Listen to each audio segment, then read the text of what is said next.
सचिन तेंदुलकर, महेंद्र सिंह धोनी, विराट कोहली, गौतम गंभीर, आपका खून कब खौलेगा? कब आपकी जुबान खुलेगी हमारी पहलवान बेटियों के लिए? क्योंकि जैसा कि आप लोग सब जानते हैं 1983 में भारत को जो विश्व वर्ल्ड कप मिला था क्रिकेट में, जब हम विश्व विजेता मिले थे, उस वक्त की टीम ने एक साझा बयान जारी किया है जो आपके स्क्रीन पे है। आप जानते हैं इस साझा बयान में क्या कहा गया है? इस साझा बयान में यह कहा गया है कि जो बर्ताव हमारी पहलवान बेटियों के साथ किया गया, जब 28 मई के दिन उन्हें दिल्ली की सड़कों पर घसीटा गया था, हम उससे व्यथित हैं और हम उम्मीद करते हैं कि उन्हें इंसाफ मिलेगा। सुनील गावस्कर, कपिल देव, मदन लाल, कीर्ति आजाद, ये वो तमाम लोग हैं जो इस वर्ल्ड कप क्रिकेट स्क्वाड का हिस्सा थे। 1983 जब भारत को पहली बार विश्व कप मिला था क्रिकेट में। और इन चेहरों को देखिए, महेंद्र सिंह धोनी, सचिन तेंदुलकर, विराट कोहली, गौतम गंभीर। चलिए, गौतम गंभीर तो भाजपा ही है, समझ आता है, मगर धोनी आपको किसने कहा है चुप रहने के लिए? क्योंकि सबसे अच्छी बात यह है दोस्तों कि अनिल कुंबले बयान दे चुके हैं। अनिल कुंबले, वो व्यक्ति जिसे टेस्ट क्रिकेट में अब तक सबसे ज्यादा विकेट मिले हैं भारत की तरफ से, जिसने एक टेस्ट मैच में एक इनिंग्स में 10 विकेट लिए थे और वो अपने आप में एक वर्ल्ड रिकॉर्ड है, वो अनिल कुंबले आज हमारी महिला पहलवानों के पक्ष में खड़े हैं। मैं फिर आपसे पूछना चाहता हूं, आप खामोश क्यों हैं? आखिर क्या वजह है सचिन तेंदुलकर आप सिर्फ सत्ता के चाटुकार बनकर रह गए हैं? सिर्फ इसलिए कि आप राज्यसभा सत्ता की मदद से पहुंचे, इसीलिए आप हमारी महिला पहलवानों के पक्ष में कुछ नहीं कहेंगे?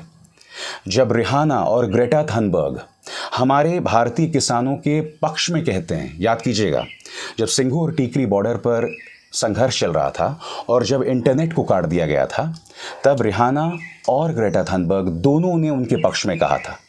तब सचिन तेंदुलकर, अक्षय कुमार, सुनील शेट्टी, अजय देवगन, ये तमाम लोग सामने उभर कर आए थे और कहा था कि भारत की तौहीन ना की जाए, अंतर्राष्ट्रीय लोग दखल ना दें। सचिन, मैं आपसे पूछना चाहता हूं, क्या आपने एफआईआर पढ़ी है? क्या आप जानते हैं जो शिकायतें की गई हैं, उन शिकायतों में एक शिकायत यह भी है कि विदेशी जमीन पर बृजभूषण शरण सिंह ने हमारी महिला खिलाड़ियों के साथ यौन उत्पीड़न किया था। विदेशी जमीन पर यह सब हो रहा था। हमारी ये युवा महिला खिलाड़ी जो हैं वो कसरत किया करती थी और ये व्यक्ति अंदर घुस आता था, सांस जांचने के बहाने उनके स्तन यानी उनकी छाती और पेट को छुआ करता था। और सचिन तेंदुलकर आप चुप हैं? आप जानते हैं सबसे दुख की बात यह है कि चाहे सचिन तेंदुलकर हो, चाहे महेंद्र सिंह धोनी हो या फिर विराट कोहली, गौतम गंभीर तो खैर छोड़िए, ये तीनों मेरे हीरोज हैं। तीनों में विराट कोहली मैं जानता हूं गुस्सैल स्वभाव के हैं, मगर जब वो मोहम्मद शमी के साथ खड़े थे ना दोस्तों, तब मेरे दिल में उनके लिए इज्जत बढ़ गई थी। जब उनकी बेटी पर हमला किया गया था, भाजपा के प्रचार तंत्र से जुड़े कुछ ट्रोल्स ने अश्लील बातें की थी, तब मैं उनके और अनुष्का के समर्थन में आया था। आप समझते हैं कि ये प्रचार तंत्र कैसा है? आप समझते हैं कि ये सत्ता किस तरह से रौंद रहा है अपने कदमों के नीचे? आज हमारे 1983 के वर्ल्ड कप विनर्स जो हैं वो हमारे महिला खिलाड़ियों के पक्ष में आ गए हैं। ये बात भूल जाइए धोनी जी, तेंदुलकर साहब और विराट जी। अभिनव बिंद्रा ओलंपिक्स में गोल्ड मेडल जीतने वाला, और आपके स्क्रीन्स पर नीरज चोपड़ा, ये सब सामने आए हैं और बात कर रहे हैं। मैं बीजेपी को बधाई देना चाहूँगा, वो मैं आपको बाद में जाकर बताऊँगा, मगर सबसे पहले दोस्तों, गोदी मीडिया में पापा की परियों की क्या दुर्दशा है ये मैं आपको एक वीडियो के ज़रिए बताता हूँ। आज तक में जो पापा की परी यानी कि जो एंकर थी, वो अपने दर्शकों से बात कर रही थी। तभी एक दर्शक शौकत अली ने उनसे सवाल किया कि ये बताइए, अगर बृजभूषण शरण सिंह की जगह शौकत अली होता तब मीडिया क्या करता, या तब आप क्या करती, या तब प्रशासन क्या करता? उसने क्या कहा मैं नहीं बताऊंगा, मगर किस तरह से बोलती बंद हो गई मोहतरमा की, खुद देखिए। शौकत अली पूछ रहे हैं, चित्रा मैम, बृजभूषण की जगह पहलवानों के इल्जाम शौकत अली पर होते तो क्या वो भी ऐसे ही आजाद घूमते?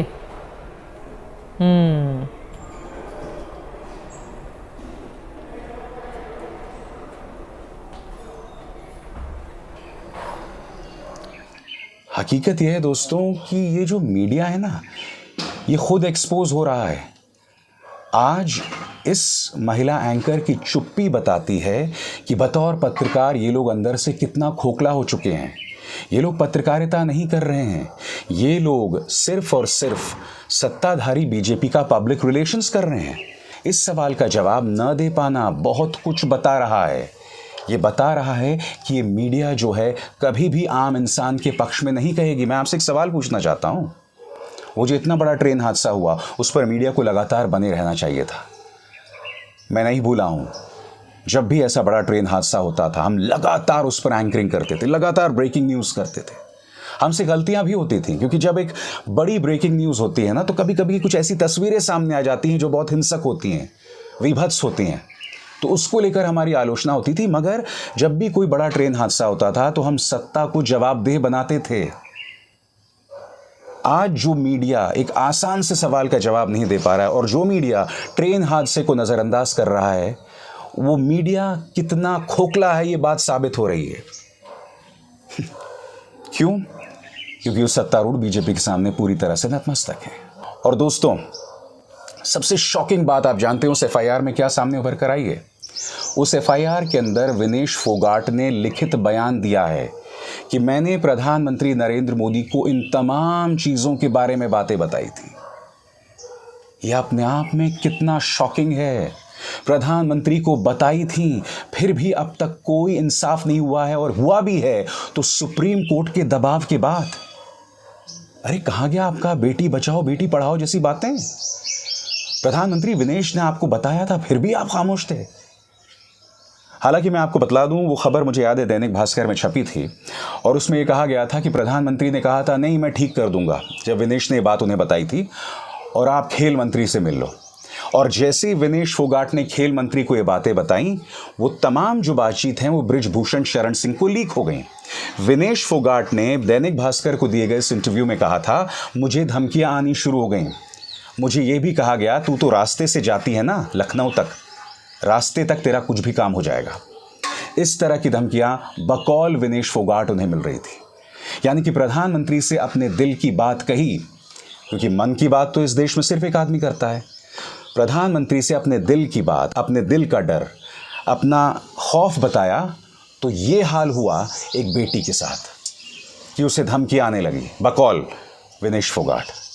और कुछ दिनों बाद इस तरह से उन्हें सड़कों पर घसीटा गया, उनसे प्रदर्शन करने का अधिकार तक नोच लिया गया। जाते जाते दोस्तों, एक बधाई जरूर देना चाहूंगा बीजेपी को। हालांकि उसके पीछे भी कहीं ना कहीं प्रधानमंत्री नरेंद्र मोदी और मुख्यमंत्री आदित्यनाथ के बीच का संघर्ष है। जैसे कि आप जानते हैं, कल माननीय बृजभूषण शरण सिंह को 5 जून को अयोध्या में जो रैली होने वाली थी उसे स्थगित करना पड़ा। आप जानते हैं क्यों? क्योंकि मुख्यमंत्री आदित्यनाथ ने उसकी अनुमति नहीं दी। और दूसरी तारीफ भाजपा की ये कि भाजपा ने बृजभूषण शरण सिंह से ये भी कहा है कि आप अनर्गल बातें देना या बयान देना बंद करें। मैं आज एक बात कहना चाहता हूं, अगर ये शुरुआत है और अगर आप मेरी पहलवान बेटियों को इंसाफ दिलाते हैं, दिल से इंसाफ दिलाते हैं, तो इस मंच पर मैं वादा करता हूं मैं तारीफ करूंगा आपकी। मगर नियत नहीं है, नियत बिल्कुल नहीं दिखाई दे रही है। आप एक्शन लेंगे भी तभी लेंगे जब आपको ये लगेगा कि आपको वोटों का नुकसान नहीं हो रहा है, क्योंकि ये सरकार जो हर चीज़ वोट की निगाह से देखती है। दोस्तों, आज इस कार्यक्रम में मैंने आपके सामने कई शर्मनाक चीज़ें जो हैं जाहिर की हैं। सबसे बड़ी बात कि 1983 विश्व कप विजेता टीम तो हमारी महिला पहलवानों के साथ खड़ी है। अभिनव बिंद्रा, नीरज चोपड़ा, ये तमाम लोग हमारी महिला पहलवानों, हमारी पहलवान बेटियों के साथ खड़े हैं। मगर सचिन, धोनी, विराट कोहली खामोश है। प्रधानमंत्री को शिकायत की थी और ये सब एफआईआर का हिस्सा है, मगर प्रधानमंत्री ने उनके लिए कुछ नहीं किया। क्या कहें दोस्तों, ये है न्यू इंडिया, और ये है न्यू इंडिया में एक भारतीय महिला की जगह। अभिसार शर्मा को दीजिए इजाजत। नमस्कार। स्वतंत्र और आजाद पत्रकारिता का समर्थन कीजिए, सच में मेरा साथी बनिए। बहुत आसान है दोस्तों, इस ज्वाइन बटन को दबाइए और आपके सामने आएंगे ये 3 विकल्प, इनमें से एक चुनिए और सच के इस सफर में मेरा साथी बनिए।